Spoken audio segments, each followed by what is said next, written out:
Hi dear students, मेरे channel पे BA first semester की साइकोलॉजी की क्लासेस आज से स्टार्ट हो जाएंगी। न्यू सिलेबस 2020 के according unit wise classes start हो जाएंगी, तो प्लीज़ मेरे चैनल को सब्सक्राइब कर लीजिएगा। आज इस वीडियोस में मैं आपको नई शिक्षा नीति के अनुसार जो सिलेबस है उसके बारे में बात करने वाली हूँ कि कौन कौन से यूनिट आपको पढ़ने हैं और कौन कौन से टॉपिक है और कौन कौन से टॉपिक जो इम्पॉर्टेंट हैं जो हम पढ़ने वाले हैं उसके बारे में डिटेल से बताऊंगी। देखिए दोस्तों, यूनिट 1 में है चैप्टर 1 जिसको मनोविज्ञान का स्वरूप एवं उपयोग, मनोविज्ञान का स्वरूप, क्षेत्र एवं उपयोग, जिसको psychology, nature, scope and application कहते हैं। और इसमें हम जो टॉपिक पढ़ने वाले हैं वो है मनोविज्ञान का स्वरूप, मनोविज्ञान का आशय, मनोविज्ञान के बारे में प्रारंभिक अवधारणाएं यानी कि कितनी अवधारणाएं इसकी हैं, और मनोविज्ञान का आधुनिक स्वरूप, मनोविज्ञान एक विज्ञान के रूप में, मनोविज्ञान के उपागम, सेकंड हमारा चैप्टर होगा इसमें अप्रोचेस ऑफ साइकोलॉजी। देखिए इसमें जो मैंने बताया है उसमें कुछ टॉपिक और भी हैं। मनोविज्ञान में परिवर्तन, मनोविज्ञान का क्षेत्र, मनोविज्ञान का उपयोग। अगर आप पेन लिए होंगे तो प्लीज़ आप इसको नोट कर लीजिएगा, ये सारे टॉपिक इसमें पढ़ने होंगे। लास्ट में मैं बताऊंगी कि कौन कौन से टॉपिक जो इसमें बहुत ही ज़्यादा इम्पॉर्टेंट है जिससे हमारे क्वेश्चन कैच करते हैं, तो वो टॉपिक मैं आपको बताऊंगी। सेकेंड चैप्टर होगा मनोविज्ञान के उपागम। अब इसमें भी टॉपिक वाइज है।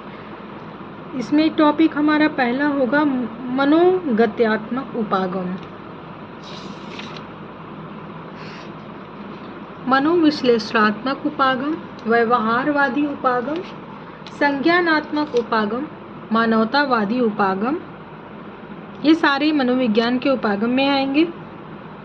दैहिक उपागम, सामाजिक सांस्कृतिक उपागम, भारतीय मनोविज्ञान, भारतीय मनोविज्ञान का आशय, भारतीय मनोविज्ञान की विशेषताएं, भारतीय मनोविज्ञान के प्रमुख स्रोत, श्रीमद् भगवद गीता, सांख्य दर्शन और बौद्ध परंपरा। और इससे बहुत सारे रिलेटेड जो क्वेश्चन है उसके बारे में भी हम बात करेंगे। ये सारी यूनिट कल से इंशाल्लाह मैं स्टार्ट करूँगी। यूनिट वाइज आपकी क्लासेस लगेंगी, तो प्लीज़ मेरे चैनल को अगर आप नए हो तो मेरे चैनल को सब्सक्राइब ज़रूर कर लीजिएगा। अब देखिए यूनिट सेकेंड में हमारा जो चैप्टर है, 2 चैप्टर है इसमें यूनिट सेकेंड में। पहला चैप्टर है अवधान प्रक्रियाएं यानी कि अटेंशन प्रोसेस। सेकेंड चैप्टर इसमें होगा चौथा, जिसको प्रात्याक्षिक प्रक्रियाएं यानी कि परसेप्चुअल प्रोसेस। इसमें भी आपके टॉपिक होंगे। देखिए अवधान प्रक्रियाएं में जो टॉपिक है वो है अवधान का आशय यानी कि meaning of attention. Second topic होगा अवधान की विशेषताएं। थर्ड टॉपिक होगा अवधान के प्रकार, टाइप्स ऑफ अटेंशन। चौथा टॉपिक है जिसमें अवधान के विशेष आयाम।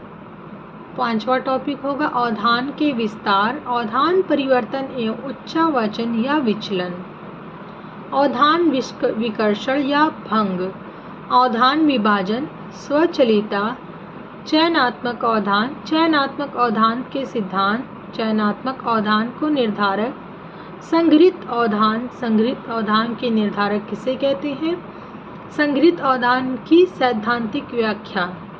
ये सारे अवधान की प्रक्रियाएं में आएंगे टॉपिक। तो इतना ज़्यादा आपको नहीं पढ़ना है, इसमें जो इम्पोर्टेंट है आप बस उसी पे फोकस करिएगा। अब देखिए प्रात्याक्षिक प्रक्रियाएं में क्या क्या टॉपिक है।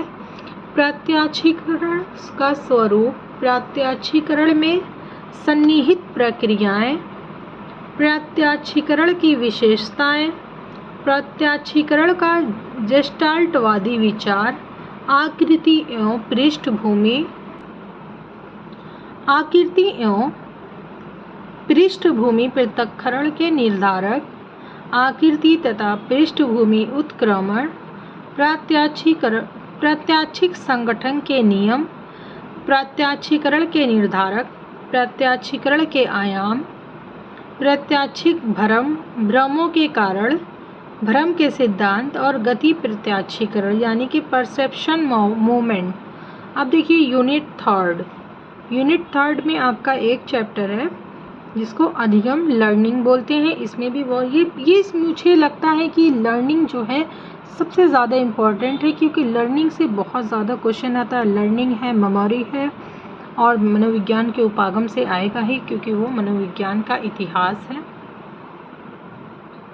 देखिए अधिगम में जो टॉपिक आपका रहेगा वो है अधिगम का आशय एवं परिभाषाएं, अधिगम का मापन, अधिगम वक्र, अधिगम का मापन, अधिगम के निर्धारक, अधिगम के सिद्धांत, अनुबंधन सिद्धांत, नैमित्तिक अनुबंधन, नैमित्तिक अनुबंधन के प्रकार, नैमित्तिक अनुबंधन में प्रबलन, प्राचीन एवं नैमित्तिक अनुबंधन में अंतर, अनुबंधन के निर्धारक, वाचिक अधिगम, वाचिक अधिगम के पक्ष, वाचिक अधिगम की विधियां, वाचिक अधिगम के गोचर, वाचिक अधिगम के निर्धारण।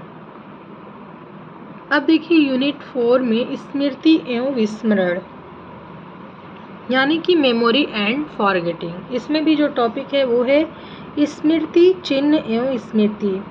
स्मृति में सन्निहित प्रक्रियाएं, स्मृति के प्रकार, सेंसरी मेमोरी यानी कि संवेदी स्मृति, अल्पकालिक स्मृति, दीर्घकालिक स्मृति। बहुत सारे टॉपिक उसमें हैं, तो इसको डिटेल से जब हम पढ़ेंगे तो इसके बारे में चर्चा करेंगे। यूनिट 5 है देखिए बुद्धि, इंटेलिजेंस। ये भी बहुत ज़्यादा इंपॉर्टेंट है दोस्तों, इसको टिक कर लीजिएगा आप और इम्पॉर्टेंट ज़रूर लिख लीजिएगा, क्योंकि इससे बहुत ज़्यादा क्वेश्चंस आते हैं एग्जाम में। बुद्धि में जो टॉपिक है देखिए बुद्धि का स्वरूप, बुद्धि का मापन, बुद्धि लब्धि की अवधारणाएं, बुद्धि परीक्षण के प्रकार, बुद्धि के सिद्धांत, मंद बुद्धि एवं श्रेष्ठ बालक, बुद्धि की निर्धारक, संवेगात्मक बुद्धि।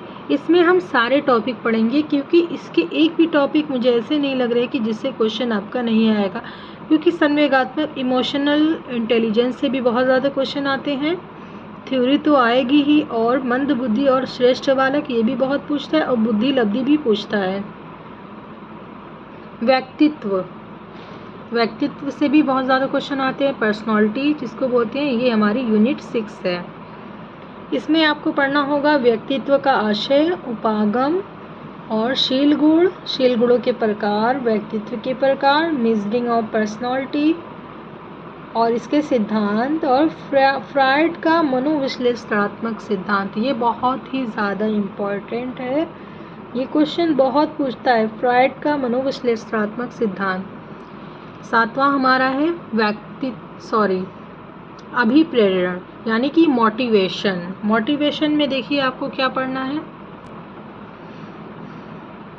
अभिप्रेरणा का आशय, अभिप्रेरणात्मक आवर्तन, अभिप्रेरित व्यवहार की विशेषताएं या मापदंड, सिद्धांत पढ़ना है, उद्दोलन सिद्धांत पढ़ना है आपको अभिप्रेरण में, और इसके प्रकार पढ़ने हैं, और जन्मजात प्रेरक भी पढ़ने हैं, जो जैविक होते हैं।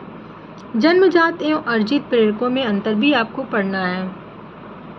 और ये लास्ट यूनिट है, यूनिट 8 संवेग यानी कि इमोशन। ये भी बहुत ज़्यादा इम्पोर्टेंट है, इमोशन, इसको ज़रूर आप पढ़िएगा। देखिए इमोशन में कौन कौन से टॉपिक आते हैं। संवेग का आशय, संवेगों की विशेषताएं, संवेगात्मक व्यवहार के घटक, प्राथमिक संवेग और संवेग के निर्धारक, संवेग के सिद्धांत, जेम्स लैंड सिद्धांत, काइनेट बार्ड का सिद्धांत, शेस्टर सिंगर का सिद्धांत। ये सारे अभिप्रेरण यानी कि मोटिवेशन के टॉपिक मैंने बताए थे। संवेग के टॉपिक ये होंगे कि संवेग, मीनिंग ऑफ इमोशन, संवेगों की विशेषताएं, संवेगात्मक व्यवहार का घटक, प्राथमिक संवेग, संवेग के निर्धारक, संवेग के सिद्धांत। ये सारे इसके टॉपिक हैं। और देखिए ये लास्ट हमारा यूनिट है। अब कल से आपकी यूनिट वाइज क्लासेस लगेंगी, और जो सारे टॉपिक हम नहीं पढ़ेंगे, जो सबसे ज़्यादा इम्पॉर्टेंट है, जिससे क्वेश्चन हमारे कैच करते हैं, हम केवल उन्हीं टॉपिक को लेकर चलेंगे। अगर आप BA BSc के स्टूडेंट होंगे, अगर आपका सब्जेक्ट साइकोलॉजी है, फर्स्ट सेमेस्टर के आप स्टूडेंट हैं, तो प्लीज़ मेरे वीडियोज़ को देखने के लिए मेरे चैनल को सब्सक्राइब करिएगा।